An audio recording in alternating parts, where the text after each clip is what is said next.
There is a moment that comes to every person who has ever wanted something with their whole heart. A moment where the wanting itself becomes the very thing that keeps the desire away. You know this moment. You have lived inside it longer than you realize today. It is the moment where you look at what you want and you feel the ache of not having it. And in that ache, you unknowingly declare to the universe, to your own deeper mind, to God within you, that this thing is far away, foreign, uncertain, and difficult to reach. Understand this. The intensity of longing is not the same thing as the certainty of possession. In fact, the very desperation so many people carry toward their desire is the exact energy that keeps it suspended just beyond their fingertips, circling forever in the realm of someday, never quite landing in the realm of now. Think about this for a moment. What is it that you already possess so completely that you no longer feel any excitement about it at all? Your own name. They are filling your lungs right now without a single conscious effort. The fact that when you wake up tomorrow, you will not have to fight to remember who you are. These things do not thrill you, and they do not thrill you precisely because you have never doubted them. Nobody lies awake at night wondering if they will still have their own hands in the morning. Nobody prays desperately to remember their own birthday. Nobody manifests the sound of their own voice. And why is that? Because these things are not being chased. They are simply lived. They are boring in the most sacred sense of the word. Because boredom, real boredom, the boredom of complete ownership, is actually one of the highest spiritual states a person can inhabit. Let that sink into your spirit for a moment. Boredom, in the way we are speaking of it now, is not laziness, it is not apathy, it is not disinterest in life. It is the deep, settled, unquestioned assumption that something is already fully, irrevocably yours. And this is the secret that the great teachers of consciousness, the mystics, the prophets, the ones who understood the hidden mechanics of the mind, tried again and again to communicate to a world addicted to striving. They try to tell us that the very hunger we feel for our desires, the aggressive grasping, the anxious checking, the repeated pleading, is the thing standing between us and the fulfillment we crave. Because on some level beneath your conscious awareness, you cannot desperately want something and calmly assume you already have it at the very same time. These two states cannot coexist. One will always overpower the other, and whichever one dominates your inner atmosphere is the one that will eventually harden into your outer world. You must realize that the outer world you are living in today, every relationship, every dollar in your account, every open door and every closed one, is nothing more than the visible echo of an assumption you made long before you saw any evidence of it. This is the truth that so many people resist because it feels safer to blame circumstance, to blame timing, to blame other people, than to accept the staggering responsibility of knowing that your own inner conviction, your own settled feeling of what is true about your life has been quietly, faithfully, endlessly shaping the conditions around you. The mind does not manifest what you beg for. The mind manifests what you assume. And there is an enormous difference between the two. Begging says, I do not have this, and I am afraid I never will. Assumption says, of course this is mine, it could not be any other way. Begging is loud on the outside, but starving on the inside. Assumption is quiet on the outside because it is completely full within. This is why the wisest words ever spoken about receiving were not words of striving, but words of rest. It is written that before you call, I will answer, and while you are still speaking, I will hear. Notice the order of that promise. The answer exists before the plea is even finished forming in your mouth. That is not a metaphor about a distant deity keeping score somewhere beyond the clouds. That is a description of the way consciousness itself operates. Because the kingdom, the place where all things are already accomplished, is not somewhere you are traveling to. It is within you, right now, breathing as your own imagination, waiting only for you to stop treating your desire like a stranger and start treating it like your own reflection in still water. Feel this deeply. Somewhere inside you right now, there is a version of yourself who already has what you want. Not who is working toward it, not who is hoping for it, not who is manifesting it as some future event, but who simply has it, the way you have your own eye color, the way you have your own laugh, the way you have the shape of your own hands. This version of you does not check the mailbox anxiously. This version of you does not refresh their bank app 17 times a day. This version of you does not lie awake rehearsing the worst case scenario, because to that version of you, the desire is not a hope. It is a fact so old and so familiar that it has become invisible, the way the walls of your childhood home became invisible to you the longer you lived inside them. Allow yourself to see this. The distance you feel between yourself and your desire is not a distance of time, it is a distance of assumption. It is not that the money, the relationship, the healing, the opportunity is far away out there, in some future you have to earn your way into. It is that you have not yet allowed yourself to become, in feeling, the person to whom this is simply unremarkably true. And here is where the entire teaching turns. Here's the hinge upon which your whole life can quietly swing open. The goal was never to work harder to get. The goal is to become so inwardly convinced of the thing, so settled, so at peace, so thoroughly unbothered by its presence in your life, that wanting it stops feeling like wanting it all. and starts feeling like remembering something you always knew. Consider this. When was the last time you felt truly desperate for something you already owned? You do not desperately want the shoes already on your feet. You do not desperately want the job you already show up to every single day. Desperation, by its very nature, announces absence. It is the mind's way of saying, "This is not yet mine," even while the mouth is saying affirmations, even while the hands are lighting candles, even while the whole ritual of manifestation is being performed with great sincerity. You can say the right words and still be transmitting the wrong feeling, and it is always the feeling, never the words, that the deeper mind responds to. This is why so many people practice the law of assumption for years and remain frustrated, not because the law does not work, but because they never stopped to ask themselves what they were actually assuming underneath the affirmations. They were affirming abundance on the surface while assuming lack in the depths, and the depths always win. Let this settle within you. Your subconscious mind, the fertile soil beneath your conscious thoughts, does not care about the words you use. It cares about the state you inhabit. It is not moved by your vocabulary. It is moved by your identity. And so if you spend your days affirming that you are wealthy while feeling beneath the affirmation the familiar tightness of scarcity, the soil will grow scarcity because that is the seed you actually planted, regardless of what label you wrote on the packet. This is why the shift from desperation to boredom is not a small technique. It is the entire transformation. It is the difference between a person who is still in their secret heart begging the universe for permission and a person who has stopped asking permission altogether because they have remembered who they actually are. Notice what happens when you imagine just for a moment that the thing you want most right now has already been settled. Not granted as a favor, not approved after review, but settled the way a fact is settled, the way the sun rising tomorrow is settled. Notice the exhale that comes with that thought. Notice how the shoulders drop. Notice how the chest, which has perhaps been tight for months or years around this particular desire, softens just slightly. That softening is not imagination playing tricks on you. That softening is the truest signal you will ever receive that you have touched, even briefly, the actual frequency of fulfillment. Because fulfillment does not feel like fireworks. It does not feel like euphoria. It feels like relief. It feels like the quiet, almost anticlimactic sensation of finally putting down something heavy you had been carrying for so long that you forgot it was even a weight. Imagine for a moment a person who's been engaged for 6 years.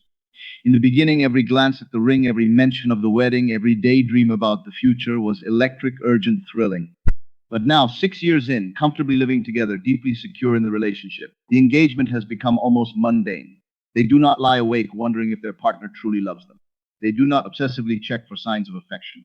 The relationship has become, in the deepest sense, boring. And that boredom is not a tragedy. That boredom is the fruit of certainty. That boredom is what it feels like to no longer need proof. This is exactly the state your desire is asking you to reach.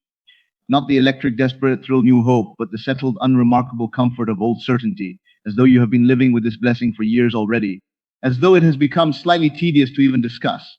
Because, of course, it's yours. Why would you keep bringing it up? You are not required to manufacture excitement about your desire in order to receive it. In fact, excessive excitement is very often a disguised form of doubt, because you do not get excited about things you consider inevitable. Nobody throws a party every single morning because the sun came up again. The sun coming up is not exciting, it is assumed. And so the paradox at the very heart of manifestation is this. The more thrilling and urgent your desire feels, the more it is broadcasting underneath the thrill an assumption of absence, and the more calm, settled, and even slightly bored you become about it, the more you are broadcasting an assumption of presence. This is why the masters of inner transformation so often spoke, not of intensity, but of rest. Be still and know. Not strive and know, not hustle and know. Be still. The truth is that you have been taught by a culture obsessed with effort that wanting something badly is a virtue, that hunger proves worthiness, that the size of your longing is somehow linked to the size of your reward. But consciousness does not operate on the economy of suffering. It operates on the economy of assumption. It does not ask how much you wanted something. It asks what you believe to be true while you wanted it. And this is why two people can want the exact same outcome with the exact same intensity of desire. And one receives it swiftly while the other waits for years because their desire was identical, but their assumption was not. One assumed lack and tried to overpower it with longing. The other assumed fulfillment and simply waited, unbothered, for the outer world to catch up to what they already knew inwardly to be true. You must realize that this is not a technique to be performed once and forgotten. It is a posture to be lived. It is not enough to sit for 5 minutes in meditation, imagine the wish fulfilled, and then spend the remaining 23 hours and 55 minutes of your day radiating anxiety, checking, comparing, complaining, and doubting. The subconscious mind is always listening. It does not clock out after your morning visualization. It is recording your dominant feeling all day long, in the grocery store, in traffic, in the silence, right before you fall asleep. in the offhand comments you make to your friends about your own life. If your visualization says it is done, but your daily conversation says it hasn't happened yet, and I'm starting to worry, the mind will always believe the louder, more repeated, more emotionally charged voice. And that voice is usually not the one you speak during your quiet meditation. It is the one you speak all day long without noticing. This is why the goal is not simply to imagine, but to become, and becoming is a quieter, slower, more thorough process than imagining. Imagining is a visit, becoming is a residence. You can visit the feeling of having your desire for 5 minutes and then leave and go back to your old identity, the identity that has been assuming lack for years, the identity that flinches at the mention of money, that braces for disappointment in love, that expects rejection before it even asks the question. Or you can move in. You can take up permanent residence in the feeling of the wish fulfilled until it stops being a visualization exercise and starts being simply who you are. The way your own handwriting is simply who you are, unconsidered, automatic, and utterly without struggle. Let this settle within you. There is a version of you that is already living the life you are praying for. This is not poetic language. This is the literal architecture of consciousness as the great teachers described it, layer upon layer of state, each one as real as the one you currently call your only reality. You are not trying to create something from nothing. You are trying to shift your attention, your assumption, your identification from the state of lack to the state that already timelessly contains your fulfillment. This is why prayer, real prayer, was never meant to be a desperate request thrown upward into an uncertain sky. It was meant to be a movement of consciousness, an inward relocation, a choosing to dwell in feeling inside the answered state rather than the unanswered one. Consider the story of the woman at the well, who came desperate for water, day after day, under the heavy sun, carrying the exhausting labor of lack, only to be told that there existed a well within her that, once truly drunk from, would mean she would never thirst again. This is not a story about literal water. This is a story about the difference between a person who is forever fetching, forever laboring, forever returning to the well of external effort because they believe fulfillment lives outside of them, and a person who discovers that the well was always within, that the source was never external, that the thing they were dragging their body across the desert to find had, in truth, been living inside their own consciousness the entire time, patiently waiting to be recognized rather than pursued. You are not a beggar standing outside the gates of your own life, waiting for permission to enter. You are the one who owns the house. You may have simply forgotten, through years of conditioning, through disappointment, through the slow erosion of hope that happens to almost everyone who has wanted something for a long time without seeing it appear, that the deed to this house has always been in your name. This is why the shift we are describing today is not about learning something new. It is about remembering something ancient. It is about returning to a knowing so old it predates your current struggles, a knowing that whispered to you as a child before the world taught you to doubt it, a knowing that said, quietly and without fanfare, of course this is yours. Why would it be any other way? Feel this deeply. When a child wants a toy that belongs to them, sitting in their own room, they do not experience anxiety about it. They simply walk over and pick it up. There is no ritual of worthiness performed first. There is no negotiation with fate. There is no waiting to see if they deserve it. The toy is theirs. And so they take it, plainly, unremarkably, the way you might reach for a glass of water on your own nightstand in the middle of the night without even fully waking up. This is the energy your desire is inviting you into, not the energy of the anxious adult who has learned to doubt their own worthiness after years of disappointment, but the energy of the child who has never once questioned their right to what is already theirs. The truth is that most people spend their whole lives negotiating with a universe that was never actually withholding anything from them in the first place. They treat their desires like judges they must impress, like gatekeepers they must convince, like distant authorities who might, if the performance is good enough, if the suffering is sincere enough, if the waiting is patient enough, finally grant permission. But consciousness is not a gatekeeper. Consciousness is a mirror. It does not decide whether you deserve your desire. It simply reflects back to you, with perfect and sometimes uncomfortable accuracy, whatever you have settled into believing about yourself and your life. And this is both the most humbling and the most liberating truth a person can ever receive, because it means you were never actually waiting on some external force to change its mind about you. You were only ever waiting on yourself to change your mind about yourself. This is why the moment your desire begins to feel boring to you, in the sacred sense we have been describing, is the moment everything begins to shift, often invisibly at first, often long before any outer evidence appears, because the outer world always lags slightly behind the inner world, the way sound lags behind light, the way thunder arrives after the lightning has already struck. You will feel the shift internally before you ever see it externally. And this gap, this in-between space where you have already assumed the fulfillment, but the world has not yet caught up to display it, is exactly where most people lose. They shift their inner state for a few days, do not see instant results, panic, and revert immediately back into desperate wanting, which resets the entire process. Understand this. The seed does not become the tree overnight, and yet nobody digs up a newly planted seed every morning to check if it has grown roots yet, because to do so would kill the very growth they were hoping to encourage. And yet this is exactly what so many people do to their own desires, digging them up daily with anxious doubt, never allowing the quiet, dark, patient work of assumption to actually take hold beneath the surface. You must realize that patience, real patience, is not passive suffering while you wait for something outside yourself to change. Real patience is the natural byproduct of true assumption. A person who genuinely assumes something is theirs does not need to practice patience, because patience implies effort, and there is no effort required to wait calmly for something you already consider settled. You do not practice patience waiting for your own birthday to arrive, because you are not anxious about whether it will come. It simply will, because that is how time works, and so you go about your life unconcerned. This is the state your desire is asking you to hold. Not gritted teeth patience, forcing yourself to wait while secretly panicking inside, but the effortless, almost forgetful patience of someone who has already settled the matter internally and is simply now living their days while the outer world quietly rearranges itself to match. Let that sink into your spirit. The rearranging is happening even when you cannot see it. This is one of the hardest truths to trust, because we live in bodies that are trained by a physical world to believe only in what can be measured, touched, and confirmed. But consciousness precedes matter, always without exception, and every visible thing you've ever encountered in your life first existed as an invisible assumption in someone's mind, whether your own or another's. The chair you may be sitting in right now was once nothing but an idea in the mind of a person who assumed it into being before a single physical hand touched a single piece of wood. The building around you, the device you might be listening to this through, the very language forming these words in your understanding, all of it first existed nowhere but in imagination, and imagination is not a lesser reality hiding behind the real one. Imagination is the origin point of everything you have ever called real. This is why the great teacher of consciousness so boldly declared that imagining creates reality, not as poetic exaggeration, but as literal spiritual law. And if imagination creates reality, then the quality of your imagining, the emotional tone underneath your imagining, matters more than almost anything else in your life. Because you are always imagining something. There is no neutral state.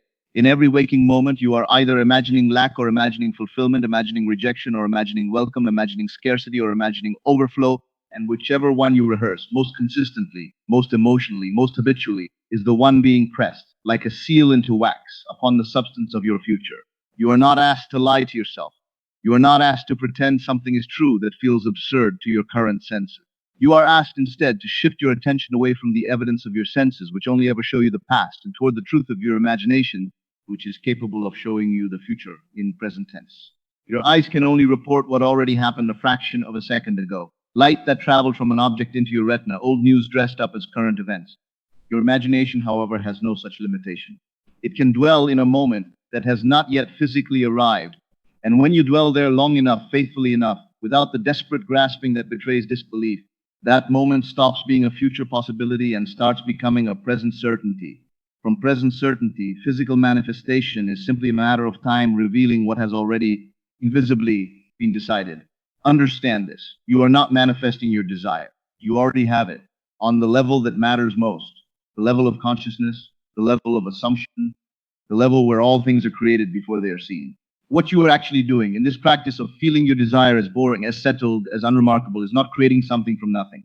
You are simply allowing the part of you that already knows, the deeper self, the true identity beneath your fears and conditioning, to finally come forward and take its rightful place at the front of your awareness, instead of remaining hidden behind the loud, anxious, desperate voice that has been running your life out of old wounds and old fears. This is the identity shift the teaching has been leading you toward this entire time. Not simply a change in what you believe about your circumstances, but a change in who you believe yourself to be. Because a person who assumes wealth is not someone who is trying to become wealthy.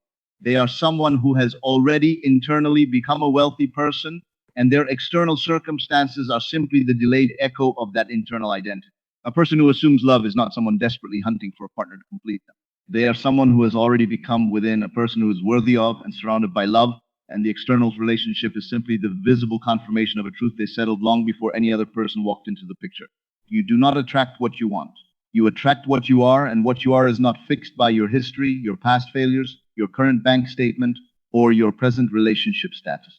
What you are is fixed only by what you have chosen in this very moment to assume about yourself. Feel this deeply. You have the power right now, in this instant, to end the negotiation you have been having with your own life. You do not need one more sign. You do not need one more piece of evidence. You do not need to wait until the outer circumstances look more promising before you allow yourself to feel settled about your desire.